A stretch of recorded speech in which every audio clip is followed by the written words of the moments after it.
Assalomu alaykum qadrli obunachilar. Bugun sizlarga bemorlarimizga yaxshi effekt beradigan PRP terapiya, ya'ni plazma lifting haqida ma'lumot bermoqchiman.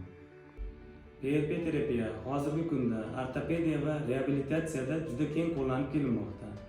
PRP terapiya umurtqa kasalliklaridan, spondiloartrozlarda, umurtqaning disk cho'lalarida, bo'g'im kasalliklarida, yelka bo'g'imi, tizza bo'g'imi artrozlari, son chanoq bo'g'imi ko'ks artrozlari, predlopatishniy periartrit, bundan tashqari nefassion sindromlarda ham juda yaxshi foyda beradi. PRP terapiya to'qimalarda moddalar, kislorod, qon aylanishlarini yaxshilab beradi. Bo'g'imlarning yemilishlarini to'xtatib, regeneratsiya xususiyatini kuchaytirib beradi.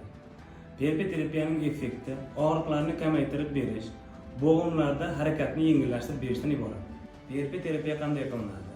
Bemor o'zidan qon olinib, 10-15 daqiqa sentrifugaga qo'yiladi va tayyor bo'lgan plazmani og'riq bor bo'g'im sohasiga yuboriladi.